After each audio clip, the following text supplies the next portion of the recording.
Wassallallahu wasallim wa baraka ala sayyidina Muhammadin wa ala alihi washabihi ajma'in. Wa man tabi'ahum bi ihsan ila yaumil qiyamah. Yang kami hormati para DKM, para ketua, para pengurus DKM, yang kami muliakan, kita banggakan bersama guru kita Ustaz Agung Waspodo yang telah memberikan beberapa jejak-jejak sirah nabawiyah yang sungguh sangat disayangkan apabila kita lewatkan jejak-jejak berikutnya dan cerita-cerita yang sungguh sangat menyentuh hati kita karena memang demikianlah perjuangan para sahabat dan orang-orang yang senantiasa dimuliakan Allah Subhanahu wa taala di zaman keemasannya, di masa-masa kejayaannya.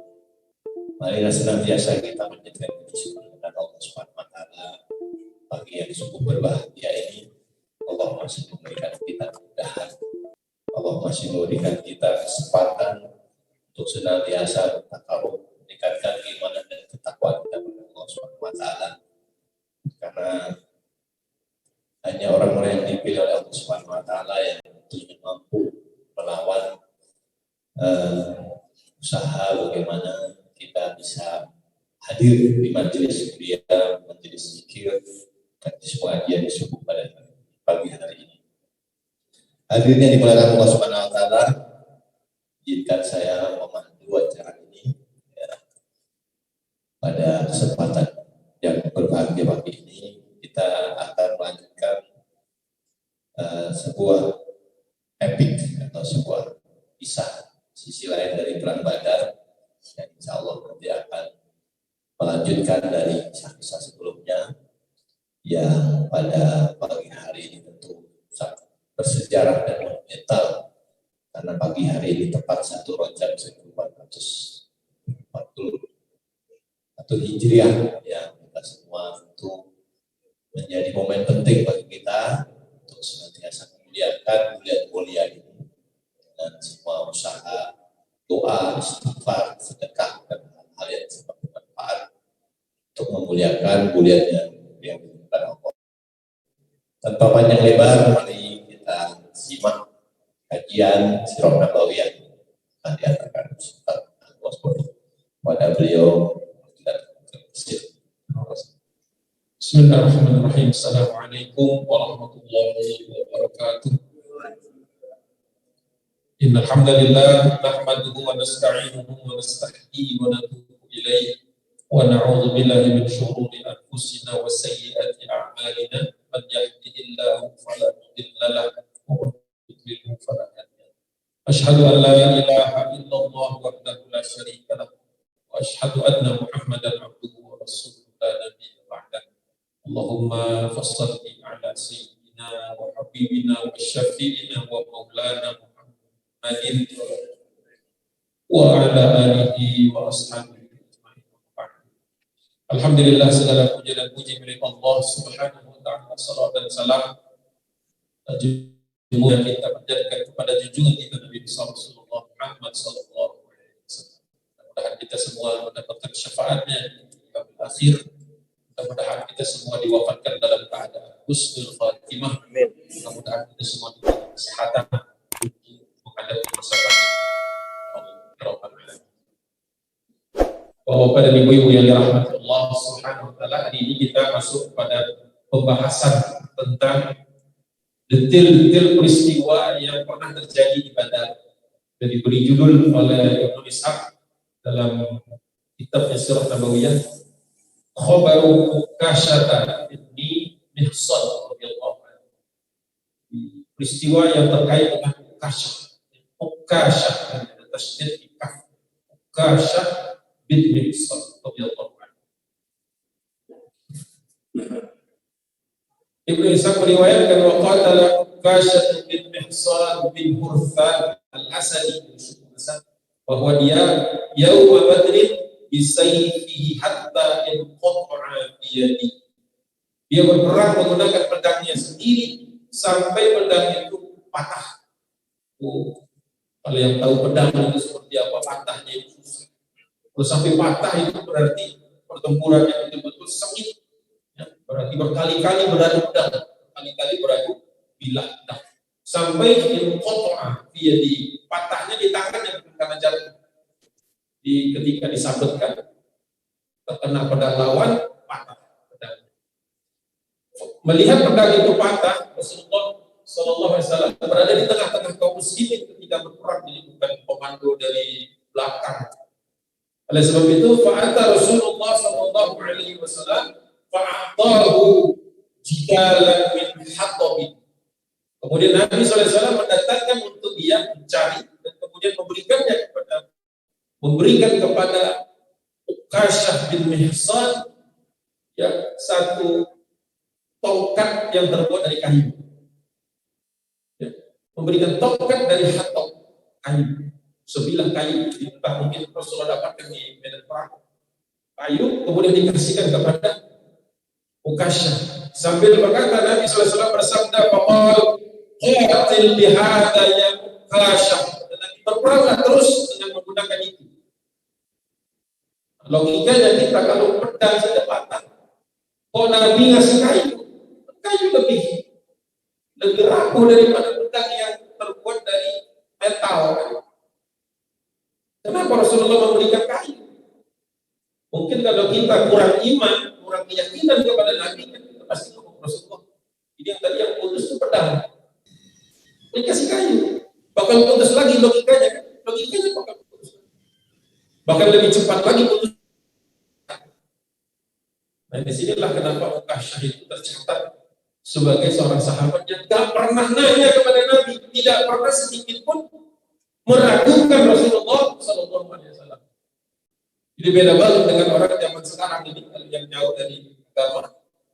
Apa-apa tentang Rasulullah itu debat, ditanyakan benar apa enggak sih? Gitu. Ini pelajaran berharga buat kita ketika keyakinan kepada Nabi, keyakinan kepada Allah Subhanahu wa taala itu menuntut kita untuk pasrah sepenuhnya kepada Allah Subhanahu wa taala dan Rasulnya. Bisa saja Rasulullah nggak ngasih apa-apa, udah perang aja terus, nanti kan kamu syahid juga. Tapi Rasulullah kasih. Jadi kayu itu dimaknai oleh para ulama sebagai ikhtiar. Walaupun hanya sebilah kayu, ikhtiar, walaupun cuma selembar sebuah kayu untuk diletakkan di depan hidung dan di depan mulut kita, ikhtiar. Kalau virusnya mau masuk juga. Jadi yang dilarang itu yang tidak berikhtiar, yang dilarang itu. Jadi harus ada usaha. Jadi kata Nabi SAW, qatil bihadza ya Uqashah. Wahai Uqashah, ini pakai ini untuk terus berperang. Falamma akhadahu min Rasulillah sallallahu alaihi wasallam hazzahu ketika diterima dari tangan baginda Nabi SAW yang mulia, digoyang-goyangkan dulu sama Uqashah. Mungkin gimana caranya makainya? Digoyang-goyangkan, hazza fa'ada sayfan. Ketika digoyang-goyangkan itu berubah menjadi pedang. Di situ ujian keyakinan. Kalau mau ditanya sekarang ilmuwan, bisa nggak struktur kayu jadi metal? Gak bisa jawabannya. Gak bisa kayu jadi metal. Gimana ceritanya? Beda struktur ini. Nah, inilah salah satu kelebihan para sahabat ketika mereka yakin seyakin-yakinnya, maka kun fayakun, Allah mudah mau ganti. Jangankan cuma sebilah kayu, bumi ini juga kalau Allah ingin hancurkan bukan mudah. Sekali saja satu kekuasaan Allah. Jadi ketika digoyang-goyang jadi pedang. Jadi pedang itu bukan kiasan dan bukan halusinasi, bukan, betul-betul jadi saifan, sebilah pedang. Fiyadihi, di tangannya itu berubahnya, bukan ketika diberi, bukan ketika di tangan Nabi, tapi ketika berpindah ke tangan Uqashah, berubah dia, fa'ada sayfan fiyadihi tawilal qamati syadidal matni abyadal hadidah. Serius itu melihatnya, tiba-tiba jadi pedang yang bilahnya panjang, bilahnya kuat, dan terbuat dari warna keputih-putihan, ya, abyadal hadidah, berubah jadi pedang besar. Dan sahabat melihatnya juga iri mungkin. Ya. Karena itu tidak diberikan kepada sahabat yang lain, diberikan Nabi kepada Uqasyah. Ya, Uqasyah. Faqatala bihi hatta fatah Allah Ta'ala 'ala muslimin. Terus dipanggil berperang sampai Allah berikan kemenangan kepada kaum muslimin. Artinya maksudnya pedang itu tidak balik menjadi kayu lagi, bukan sihir. Kalau sihir bisa jadi sesuatu berubah sementara, seperti kayu yang dilemparkan pada Nabi Musa alaihissalam berubah menjadi ular. Itu dalam rangka Allah ingin menunjukkan kekuasaannya dan membongkar sihir-sihir penyihir Fir'aun laknatullah. Kan yang lain, ular-ular yang lain berubah jadi kayu lagi ketika dilemparkan kayu yang lebih besar, dimakan semua oleh ular yang besar ini, balik tangan Nabi Musa berubah balik jadi kayu lagi. Itu Allah ingin menghancurkan sihir-sihir Fir'aun. Tapi kali ini bedanya dengan Uqasyah, kayu itu berubah menjadi pedang dan tidak balik lagi menjadi kayu. Jadi semua orang pengen backup setelah selesai perang Badar ini tadinya kayu. Nggak salah lihat juga. Salah lihat di mana? Masya Allah. Wa kana dzalika as-sayfu yusamma al-aun. Maka diberikan oleh Nabi, kata Nabi, pedang itu kita namakan al-aun. Al-aun itu maksudnya sesuatu yang ketika berubah enggak balik lagi. Mantap bahasa kita. Mantap sebagaimana takwa. Sudah bertakwa jangan fujur lagi, jangan ketika sudah bertakwa jangan diam-diam maksiat lagi. Jangan. Kalau sudah bertakwa ya sampai mati bertakwa, jangan diam-diam bermaksiat. Ya. Kalau terbuka malu, tapi kalau diam-diam bermaksiat. Ya. Makanya kata Nabi sudah namakan saja sesuatu yang ketika berubah nggak balik lagi. Ya. Dikasihlah nama Allah, dibawa oleh Uqasyah dalam beberapa kali peperangan dan dia bangga dengan itu. Tsumma lam yazal 'indahu yashhadu bil masyahidah ma'a Rasulullah sallallahu alaihi wasallam. Dan tidak pernah kembali lagi, terus begitu dan dibawa berkali-kali untuk melindungi Nabi sallallahu alaihi wasallam. Jadi dipakai terus sama Uqasyah. Ya, kita mau mintanya juga enggak boleh. Karena khusus untuk Uqasyah. Hatta qutila fi riddati wa huwa 'indahu qatalahu Tulayha bin Uwailid al-Asadi. Sampai Uqasyah syahid di dalam perang Riddah. Ini perang di zamannya Abu Bakar As-Siddiq sebagai khalifah. Jadi lama itu, ini kan peristiwa perang Badar ini tahun 2 Hijriah sampai dengan Rasulullah wafat tahun 10 Hijriah. Perang Riddah 11 Hijriah, berarti 11 kurang 2, 9 tahun namanya. 9 tahun itu dilakukan pada Nabi Uqasyah. Bapak dan ibu-ibu yang dirahmati Allah Subhanahu wa taala. Jadi kadang-kadang kita kalau ditanya orang apa mukjizat Nabi sallallahu alaihi wasallam, hanya terpikirkan oleh kita Al-Qur'an. Padahal mukjizat Nabi itu banyak. Yang sifatnya fisik banyak. Bukan hanya ini peristiwa. Rasulullah pernah meminta sahabat Nabi untuk mengumpulkan makanan ketika waktu susah makanan. Suruh tutup di dalam bencana, didoain Nabi, terus diambil sampah tanpa membuka tutup. Dikasihkan sahabat antri waktu itu, kenapa? Ratusan orang makan dengan porsi yang sama, kenyang semua. Sudah kata Nabi jangan dibukanya, balikin lagi dan takut. Pasti buka di dapur masih sama seperti awal. Semua orang makan kenyang tapi tidak berkurang.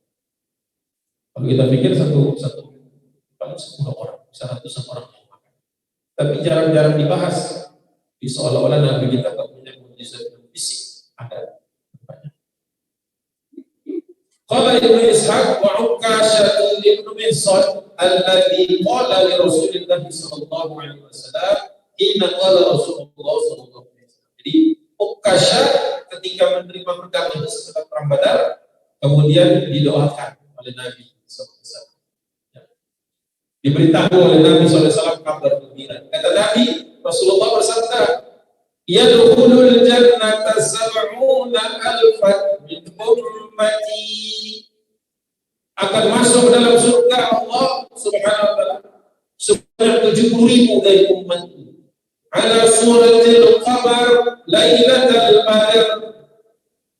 Ada 70.000 kata Nabi SAW orang masuk ke dalam surga itu ya, dalam keadaan putih bersih mengkilat ya, dan terang benderang seperti apa namanya bulan yang menyinari. Dulu istilahnya bulan, tapi maksudnya refleksi dari matahari yang terkena bulan. Terangnya itu seperti apa bulan lagi kata Nabi. Maksudnya adalah bahwa ada 70.000 sahabat, 70.000 dari 70.000 dari umat kata Nabi SAW akan masuk dalam surga Allah tanpa hisab. Jadi ditafsirkan oleh para ulama ala suratil qamar lailatul qadar, itu berarti pilihan orang-orang masuk dalam surga Allah tanpa hisab. Ketika mendengar itu, Aisyah kemudian berkata kepada Nabi, "Qala ya Rasulullah,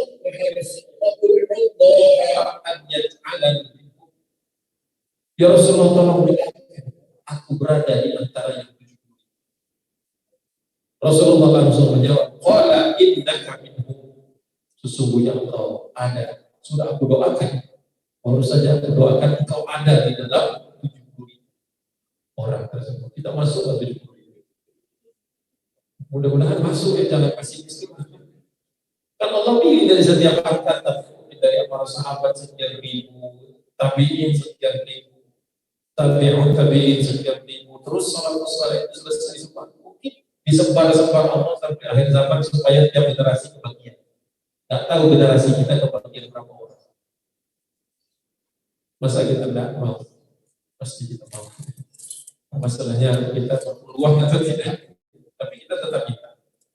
Sebagaimana Uqasyah mengatakan, ya Rasulullah, ud'ullah an yaj'alani minhum, ya Allah. Ya Rasul, doakan kepada Allah. Karena doa Nabi tentu lebih makbul.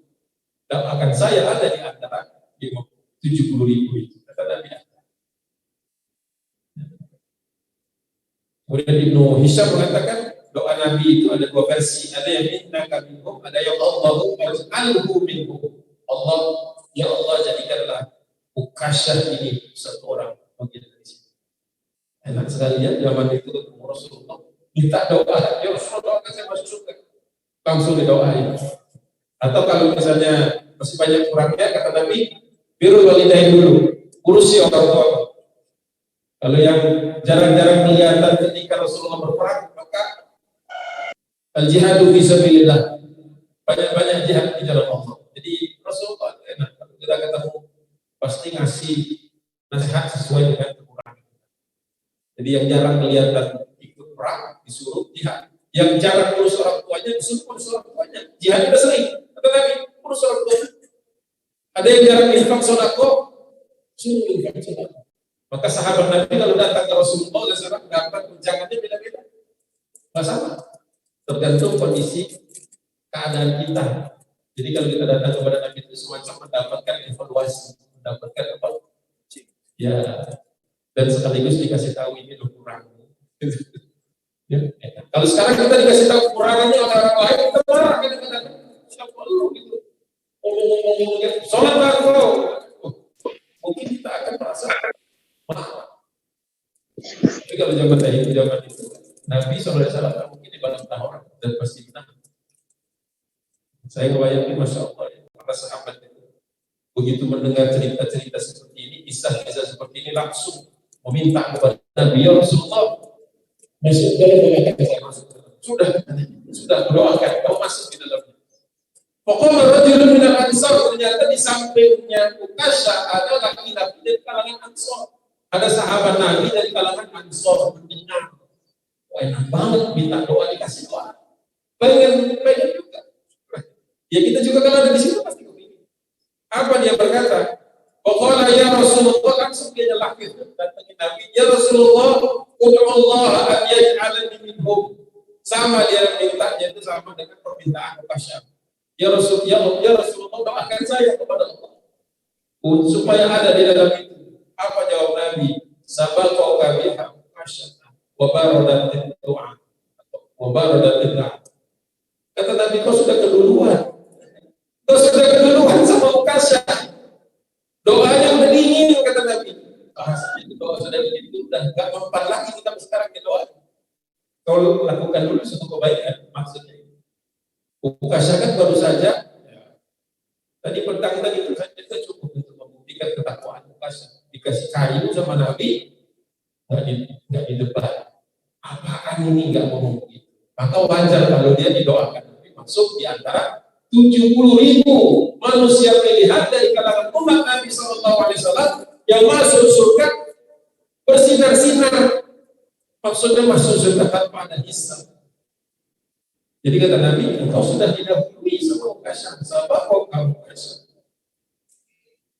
Sabakah itu apa namanya? Musabakah perlombaan. Engkau sudah di lomba, maksudnya engkau sudah didahului sama Ukasha. Nah, itu sempat menjadi pertanyaan.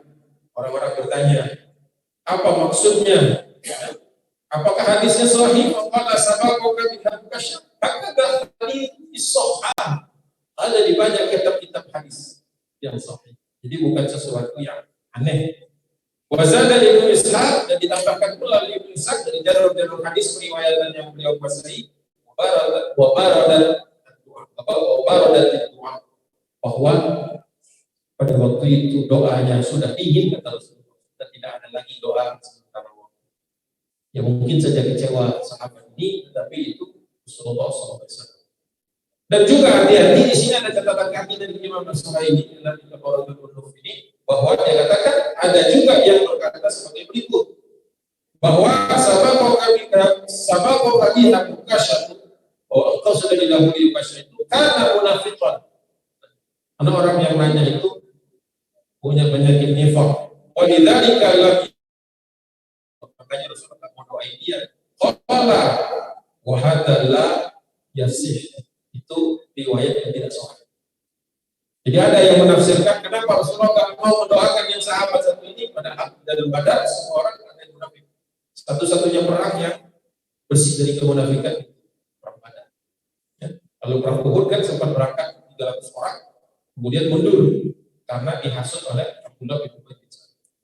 Jadi yang ini menurut Imam As-Suhaimi tidak sahih. Tidak boleh kita mengatakan seperti. Kemudian alhamdulillah ada keterangan-keterangan ini, jadi kita tidak meraba-raba, tidak apa namanya meraba-raba. An Abi Hurairah diriwayatkan oleh Abu Hurairah radhiyallahu anhu fi hadzal hadits qala qala rajulun minal khiyaril muhajirin faqala Allah an yaj'ala minhum. Kata Abu Hurairah, memang ada orang datang kepada Nabi dan selain muhajirin minta untuk didoakan sama. Qala Ibnu Battal, kata Abu Hurairah, Ibnu Battal yang hadir di situ, karena Abu Hurairah belum ikut perang Badar. Baru masuk Islamnya itu Uhud, ya Uhud Badar.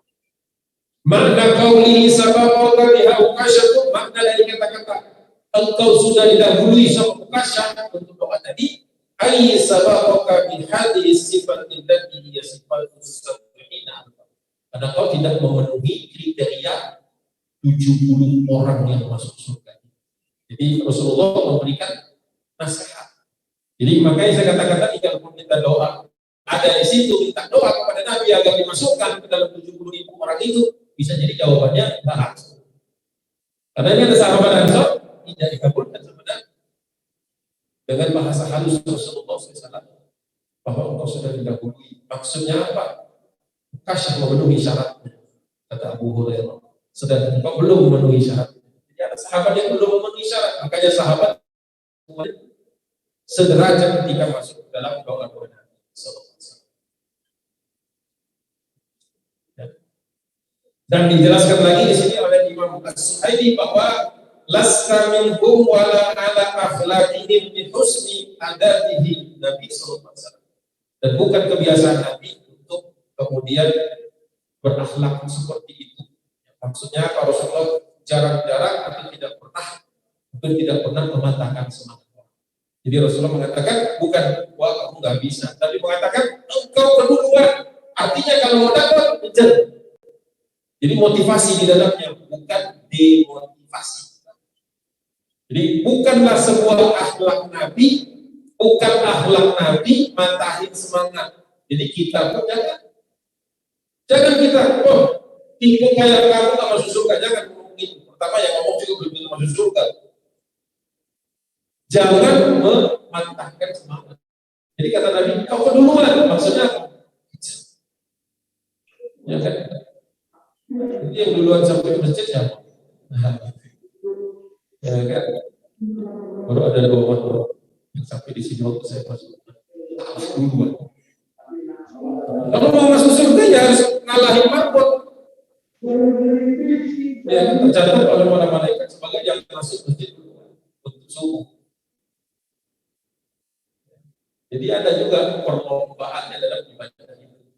Yang paling khusyuk, yang paling dua, lalu infak sedekah yang paling ikhlas dulu, baru yang paling banyak. Emang jumlah dilihat oleh Allah SWT, dilihat karena dulu Abu Bakar Siddiq pernah menginfakkan seluruh hartanya. Abu Bakar, kemudian Umar datang kasih sepatu, berarti ada derajat-derajat. Apakah Abu Bakar lebih ikhlas daripada Umar? Ya, ikhlasnya sama, tapi kuantitinya jumlahnya berbeda. Sampai Abu Umar sendiri berkata kepada Nabi, Umar penasaran, ya Rasulullah, tadi Abu Bakar Siddiq memberikan berapa dari faktor Abu? Kata Nabi, dia kasih semuanya. Atau tidak tanya, dia nanti untuk makan keluarganya pakai apa? Aku tanya, apa yang tinggalkan oleh Abu Bakar? Kata Abu Bakar, saya tinggalkan Allah dan Rasul. Ketika ngomong itu nangis langsung Umar, saya gak bakal bisa ngejar Abu Bakar. Itu Umar yang ngomong, dua-duanya ahlul jannah. Sama-sama calon penghuni surga. Tapi yang satu merasa kalah. Saya gak bisa ngejar. Saya tidak akan bisa mengejar Abu Bakar Siddiq dalam hal infak sedekah. Jadi memang kita ada perlombaan. Coba bilang tidak ada perlombaan. Mulai dari yang paling ikhlas sampai yang paling rajin, sampai yang paling banyak mengulurkan tangannya, sampai yang paling banyak suka mendatangi orang-orang sakit. Tapi kalau sekarang jangan, karena sekarang ada virus. Kalaupun mau datang harus dengan protokol kesehatan. Yang paling rajin di masjid, yang paling banyak tilawah, yang paling ikhlas dulu tentu saja ya.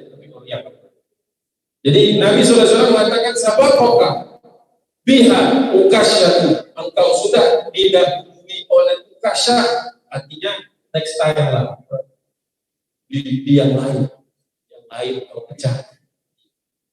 Masya Allah.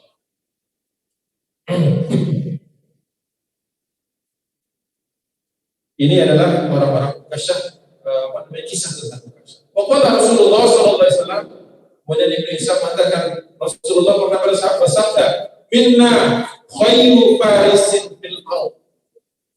Di antara kami itu ada orang yang paling pintar naik kuda. Qalu wa man huwa ya Rasulullah? Siapa dia ya Rasulullah? Qala ukasyatu bin Mihsan.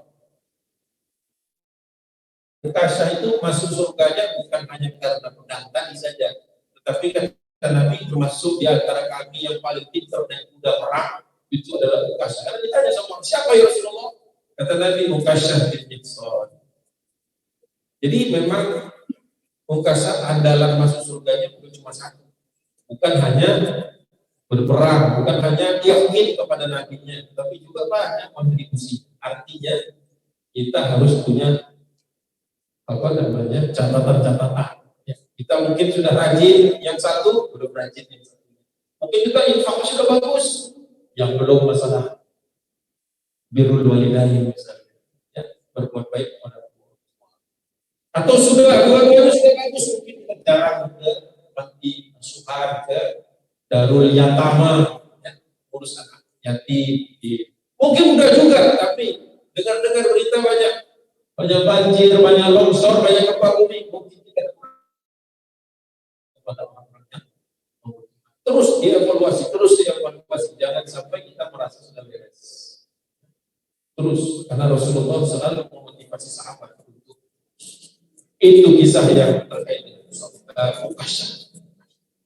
Yang berikutnya adalah hadits baina Abu Bakr wa ibnihi Abdurrahman yaum Badr. Hadis tentang Abu Bakar dan anaknya Abu Abdurrahman bin Abi Bakar di perang Badar. Kenapa harus diceritakan? Karena perlu diketahui bahwa Abu Bakar Siddiq punya dua orang anak laki-laki. Yang pertama nama anaknya Abdullah, anak dari Abu Bakar dari istri pertamanya yang bernama Utailah. Kemudian itu Abdullah, kemudian di bawahnya lagi Asma binti Abi Bakar. Kemudian Abu Bakar Siddiq menceraikan Utailah karena Utailah tidak mau masuk Islam. Diperintahkan sama Nabi ceraikan dan menikah dengan muslimah janda yang suaminya baru saja syahid. Menikah dengan yang bernama Ummu Ruman.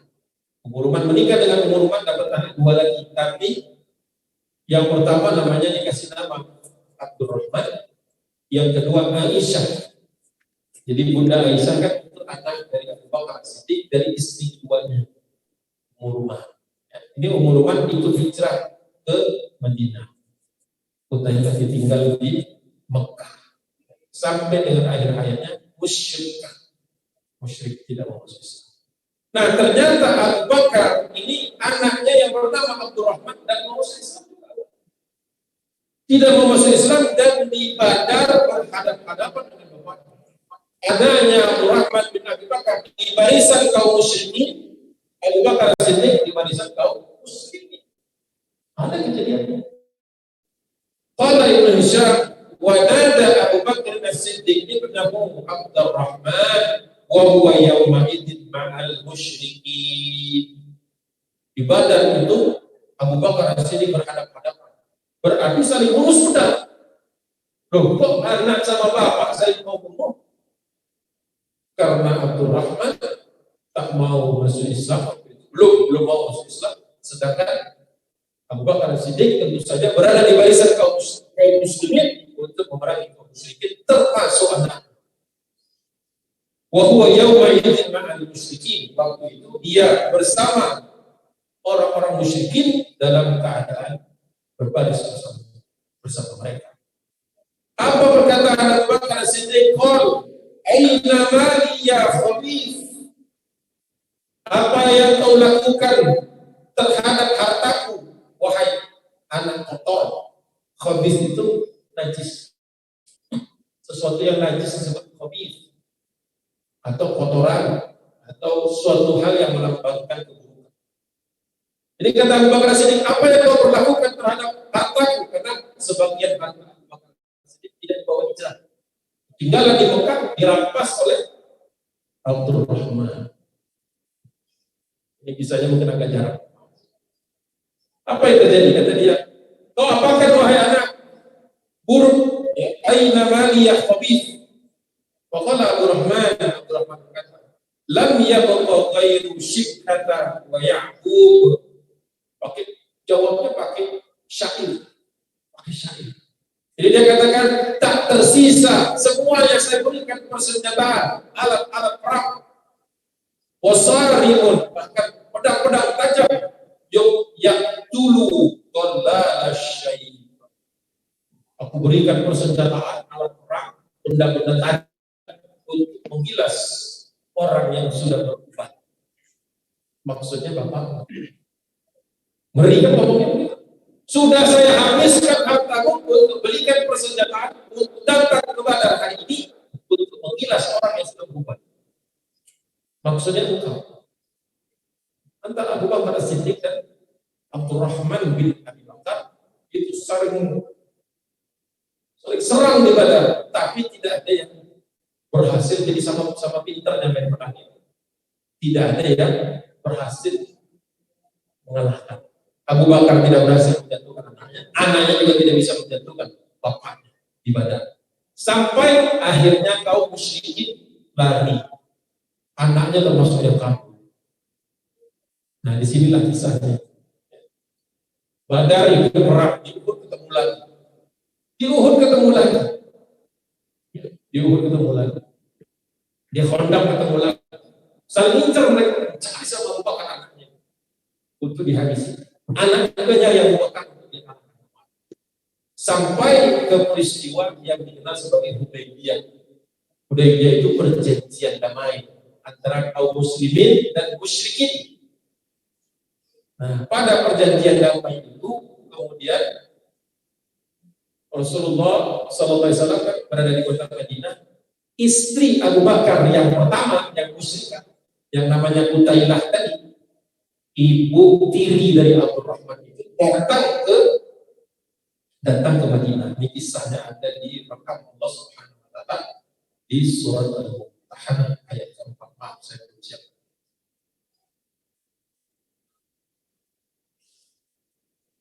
Oh bukan, ayat 5. Datang kemudian Qutailah ke Masjid Nabawi, ya, mencari rumah anaknya, tapi dia belum tahu rumahnya di mana setelah itu.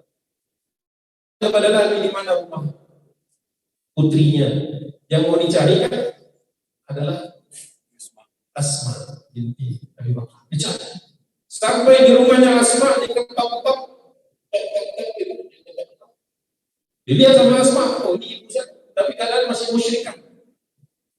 Langsung tanya lagi kepada Nabi, ya Rasulullah,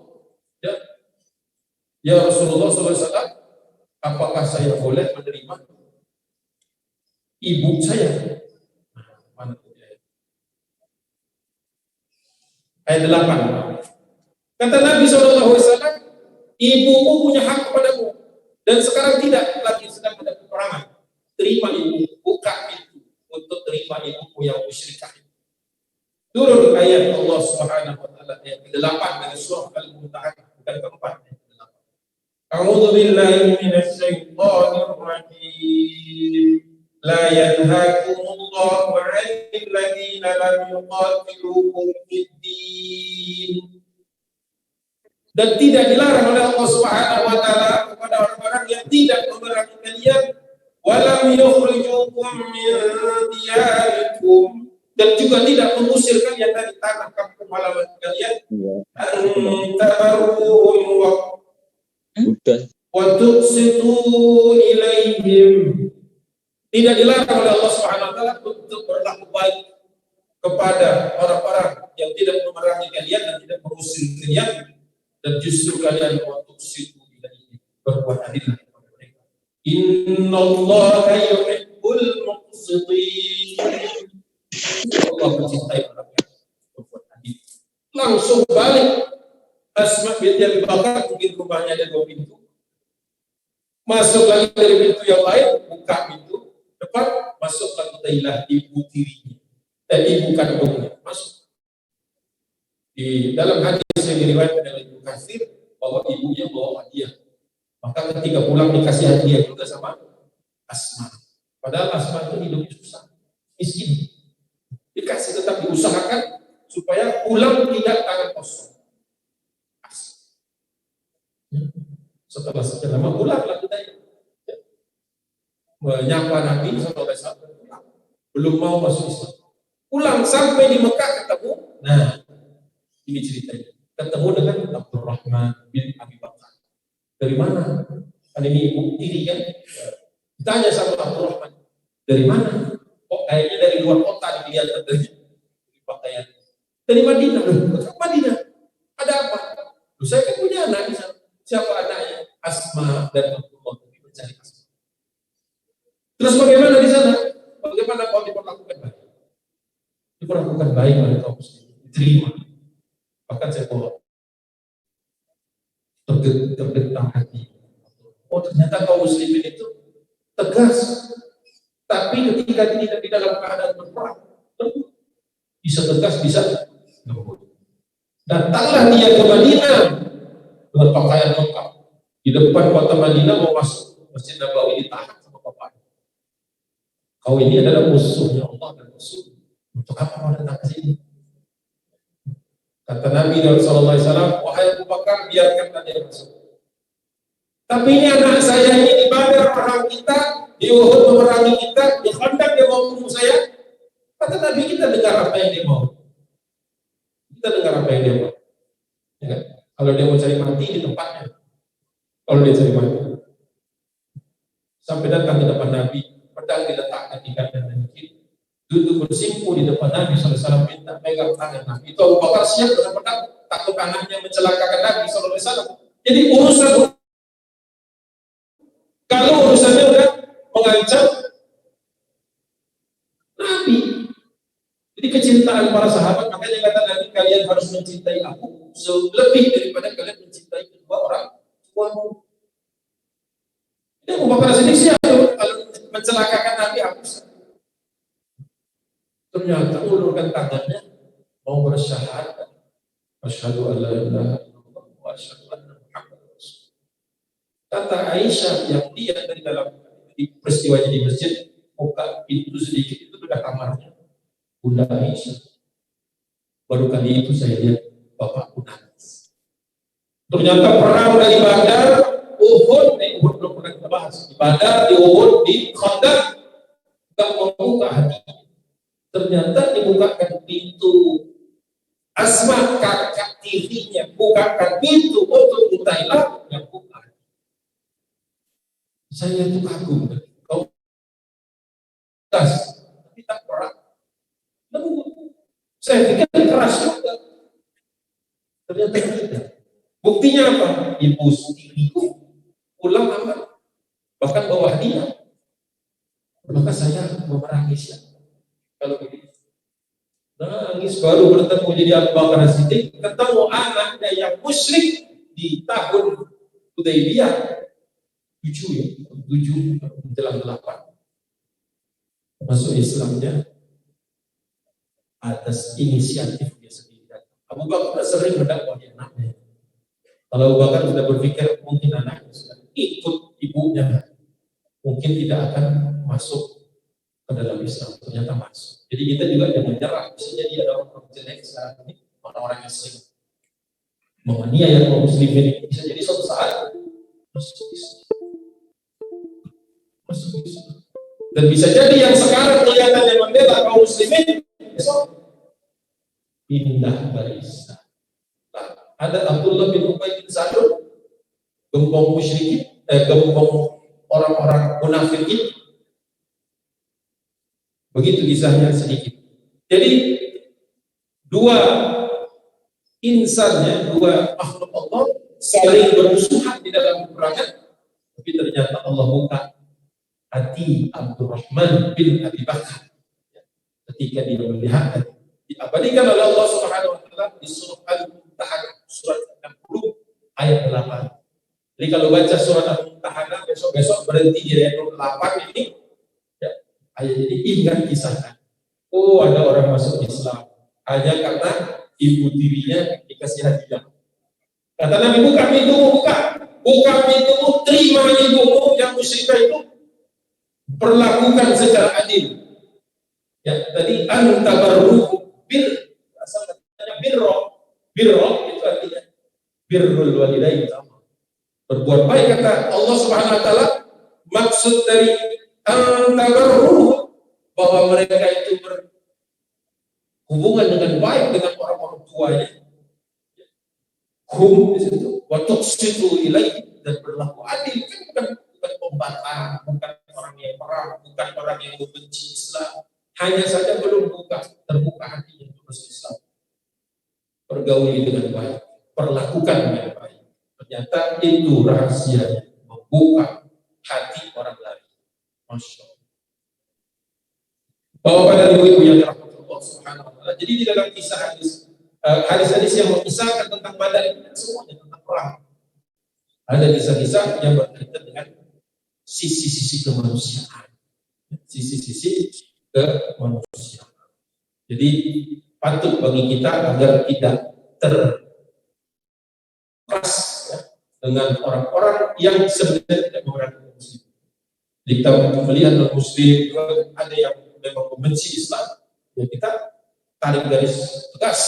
Tapi ada juga yang netral, maksudnya baik dia, tetangga yang baik, orang yang baik, maka kita harus juga lebih baik dan lebih adil. Jangan pukul rata seolah-olah semua membenci Islam. Keliru. Tetangga kita, saya belakang rumah sampai belakang rumah, dua-duanya Nasrani, kita biasa saja hubungan baik. Nanti ada acara ya kita undang kadang-kadang, kita ajak acara yang juga dilibatkan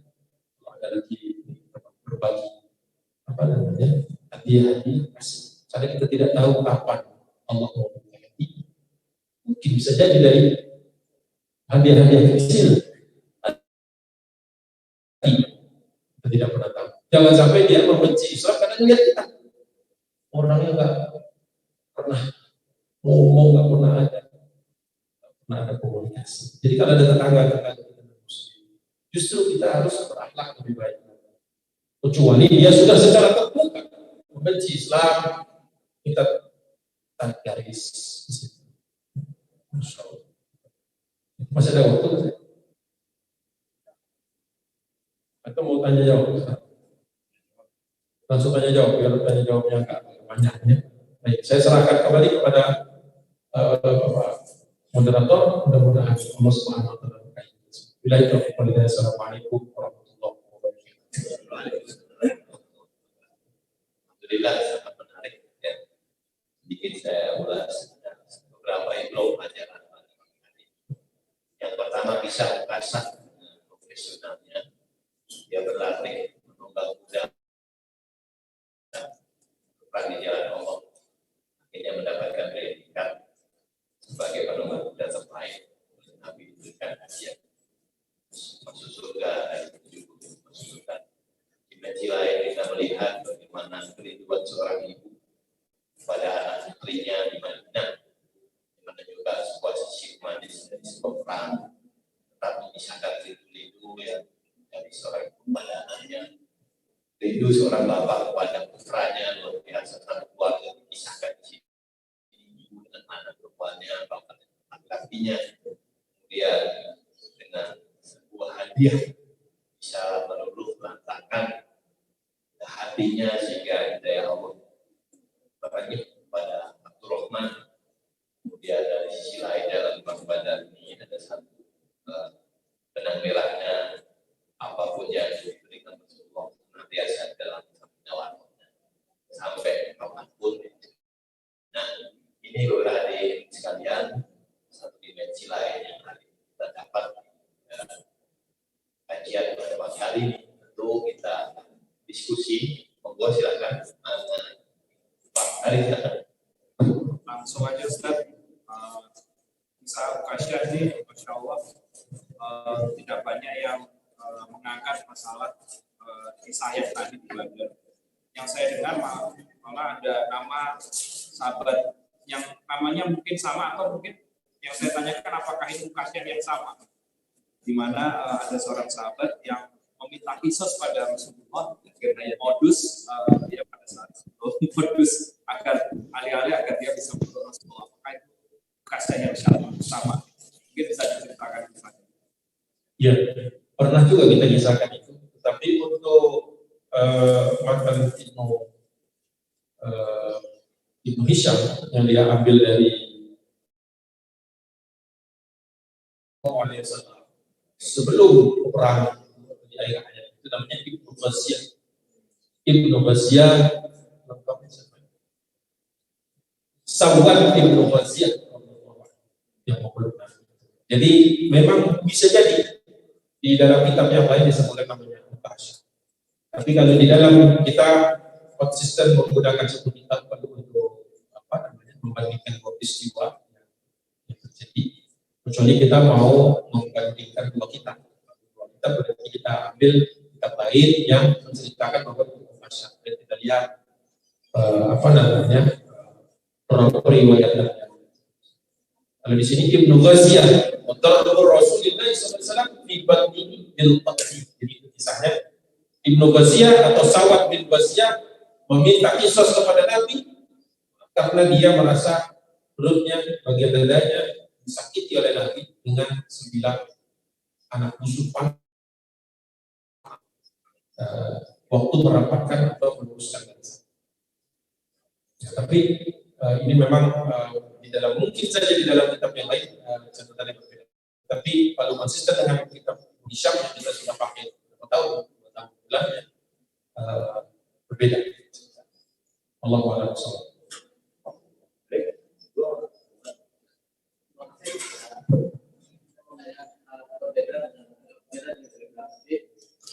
Sibuk tadi itu Nabi, sahabat yang selalu berlomba-lomba ingin lebih hak datang masjid. Padahal Nabi pun tidak pernah, dan paling dulu datang masjid dan saya selalu setelah azan baru dia ke masjid.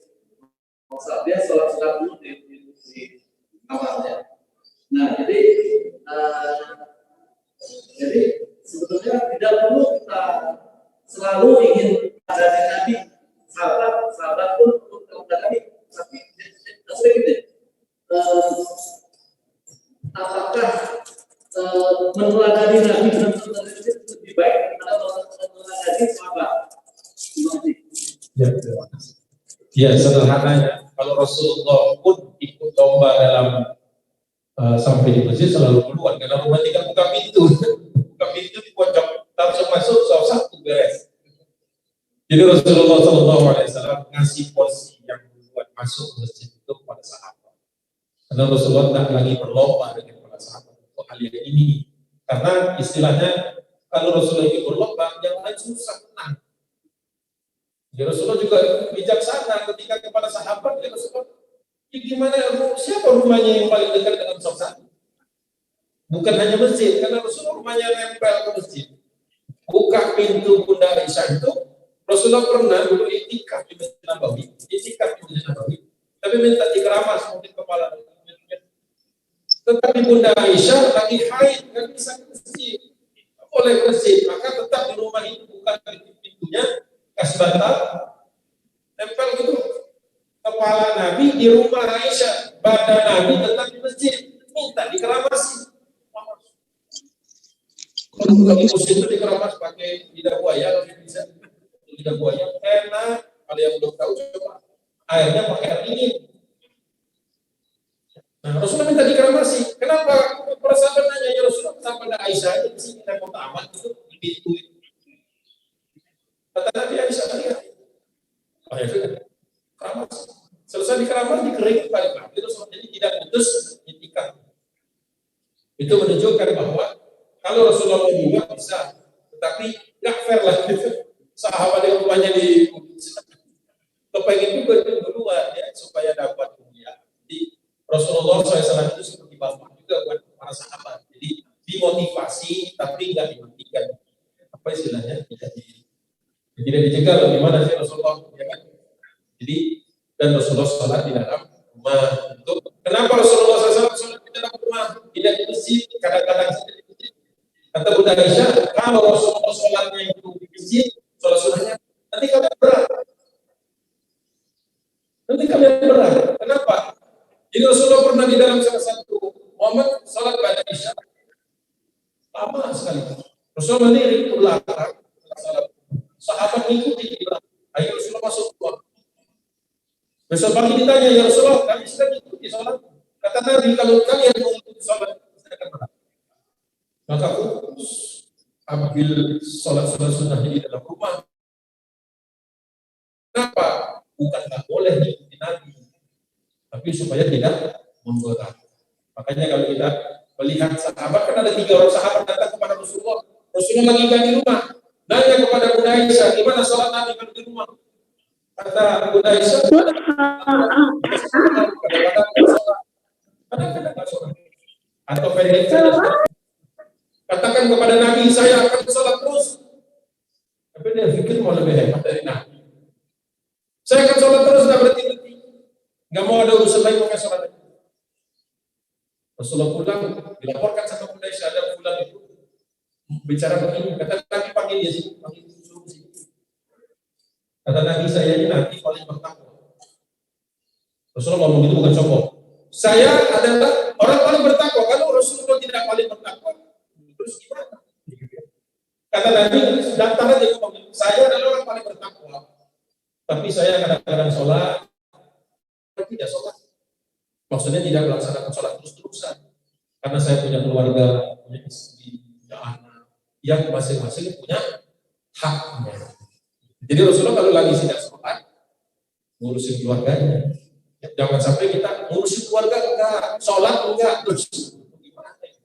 Gitu. Jadi tidak dipertentangkan antara sahabat dengan Rasul. Karena Rasulullah kadang-kadang sengaja tidak menunjukkannya supaya sahabat ini rileks sedikit. Rileks sedikit. Karena Rasulullah sempat itu sholat sunnahnya masuk ke dalam rumah. Nggak mau diikuti sehingga nanti memberatkan.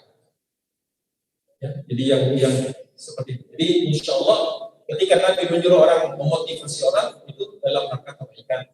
Dan Rasulullah tidak berkompetisi dengan sahabat dalam hal tertentu. Tetapi Rasulullah pernah berkompetisi dengan sahabat waktu mau berangkat di Badar. Itu ketika Rasulullah gantian dengan Ali bin Abi Thalib di atas kuda. Ya? Nah, Ali bin Abi Thalib nggak mau ngambil haknya, kan satu unta dibagi bertiga. Pas giliran Ali kata, ambillah jatah saya, kan orang tiga gantian, jadi sekian jam turun gitu. Nah, pas harusnya Rasulullah turun, Ali yang naik, kata Ali, terusin aja. Ya, terusin aja. Apa kata Nabi? Saya juga butuh debu-debu.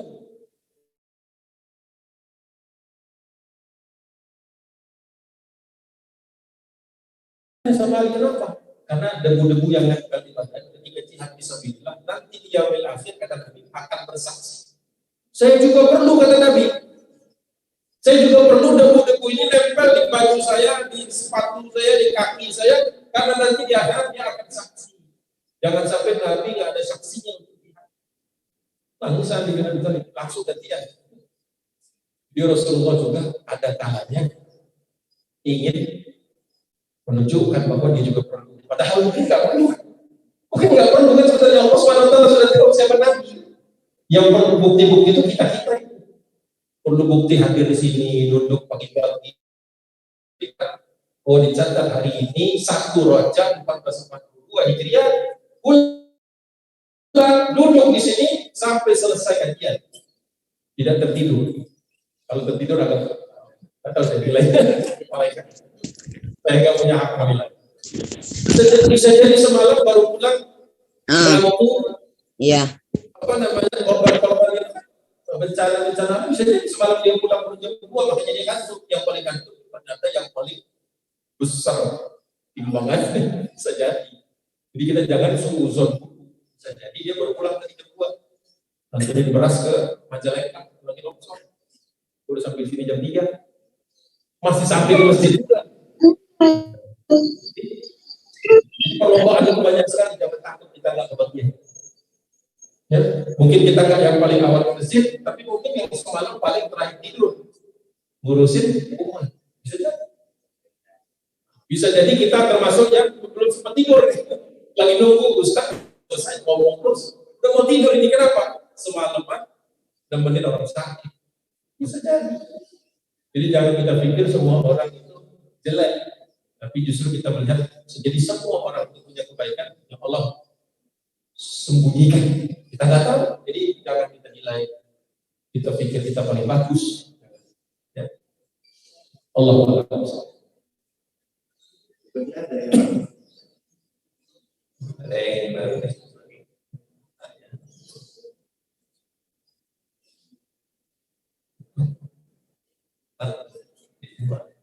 Ya, saya kali aja. Assalamualaikum warahmatullahi wabarakatuh. Waalaikumsalam. Ya, tadi dari kisah tadi Masa itu termasuk yang masuk surga tanpa bisa bersinar-sinar. Ya. Tapi juga kan ada kisah baik seluruh ahli Badar masuk surga. Bisa jadi yang tidak bersinar-sinar itu begitu. Betul. Ini tuh sebenarnya tidak perlu terlalu sedih dia, karena dia hadir di Badar. Ini kan peristiwa setelah Badar selesai, Rasulullah mengatakan ada 70.000 nanti yang masuk. Kata Ukasha, doakan saya, sudah didoakan. Orang Ansor datang, Yusuf doain juga dong. Gak bisa kata Nabi, udah keburuan. Apakah orang tersebut jelek atau buruk? Tidak. Loh, dia hadir di Badar. Kata Nabi SAW, semua yang hadir di Badar itu asal memenuhi syarat sabiran, muhtasiban, muqbilan, ghairan mudbirin, illa adkhalahu Allahul jannah. Semua yang hadir di Badar itu sudah terbukti kesabarannya, sudah terbukti hanya mengharap Allah saja, muhtasiban. Kemudian mudbiran, muqbilan, ghairan mudbirin, berada di baris depan, enggak belakang, bukan pengecut. Semuanya mendapatkan pahala. Tidak ada yang lebih pantas mereka dapatkan illa adkhalahu jannah. tidak ada balasan yang lebih pantas untuk mereka dapatkan dari Allah kecuali dimasukkan ke dalam surga. Dia sudah fix. Loh, sudah pasti masuk surga kok masih minta doa? Itulah sahabat. Itulah sahabat. Sahabat itu sebagian besar sudah ada jaminan ahli surga, tapi masih belum berhenti mau beramal. Kita kadang-kadang belum ada jaminan apa-apa, kok kayaknya seperti sudah yakin masuk surga. Kan kontras itu kan, sahabat sudah pasti masuk surga sebagian besar. Seluruhnya tentu saja radhiyallahu anhu. Pasti ada sebab Allah akan masuk ke surga mereka. Tapi sepertinya masih mencari amal kayak kurang. Lah kita nggak ada jaminan apa-apa, nggak mau nyari-nyari tambahan, kayak sudah cukup. Bagus, alhamdulillah diangkat poin tadi karena itu menunjukkan kepada kita bahwa kita tidak boleh merasa puas, merasa sudah bagus, merasa lebih bagus, tidak boleh. Karena kita nggak tahu ternyata tabungan kita itu bisa jadi menguap semua. Atau menguap. Bagaimana cara menguapkan amal? Kata Nabi, sering-sering ngomongin, maka akan terbakar amal. Jadi kalau ada amalan, satu kebaikan jangan sering-sering diceritakan, kecuali untuk memotivasi. Dan jangan juga disampaikannya dengan perasaan sombong. Nanti kebakar, istilahnya terbakar. Huriqal amal, terbakarnya amal. Jadi bapak-bapak, saya yakin di sini semua, ya, ahli subuh ini rata-rata adalah orang terpilih. Tapi jangan merasa spesial. Ya. Ahli subuh itu rata-rata orang terpilih. Kalau konsisten, insya Allah masuk surga. Karena setiap subuh ada di masjid. Tapi jangan terlalu yakin. Juga harus ada sedikit. Mau kejar lagi, mau nambah lagi. Motivasinya supaya Allah sayang sama kita. Yang itu kita mohonkan kepada Allah untuk diampuni. Jadi cara kita mengikuti sahabatnya, mereka saja sudah ada jaminan, masih ngejar-ngejar tambahan. Kita ini harusnya lebih ngejar lagi. Dengan seperti itu kita bisa, insya Allah ya. Apalagi kita seperti yang saya katakan tadi, habis subuh ini adalah orang-orang terpilih. Ya, apalagi sekarang, gampang kita temukan orang konsisten subuh. Insya Allah. Baik, tadi sekalian yang dimuliakan Allah Subhanahu wa taala, alhamdulillah hal kita bisa ambil hikmahnya pada hari ini. Pada intinya akhir ceramahnya Ustaz Muhammad Pondok Wanti yang memberikan bahwa ada ajang badar di dalam kehidupan kita, terutama di sekolah, luar biasa. Oleh karenanya sebagaimana persyaratan tadi, yang pertama sabar, berubah-ubah yang harus menjadi bagian penting dari kehidupan kita setiap hari. Kita sebelum tidur berdoa kepada Allah untuk dihadirkan di subuh pagi, karena inilah badar yang masih bersisa setiap hari. Suatu yang sangat berat bagi mereka terpilih dari satu hari ibadah itu pun dalam sebuah hadis dikatakan bahwa masih ada satu seleksi, yaitu orang-orang yang senantiasa tahajud di malam hari lah orang-orang yang solih. Setelahnya ada satu kompetisi lagi yang cari, itulah kira-kira satu riset penting dalam kajian subuh pagi hari ini. Semoga pada kajian-kajian berikutnya kita dimudahkan Allah untuk hadir, semangat menggali lagi iman dari peradaban sejarah 9 dari badar ini dan sirah nabawi yang lain menggali kehidupan kita. Tentunya kami senantiasa sebagai moderator besar-besarnya dan terima kasih untuk begitu banyaknya hadir pada hari ini. Ini membuat semangat yang memberi kajian dan kita semua yang hadir buat kajian yang lebih baik lagi. Akhirnya mari kita tutup dengan doa. Jadi subhanallah, nikah syaitan dan taufik wa hidayah.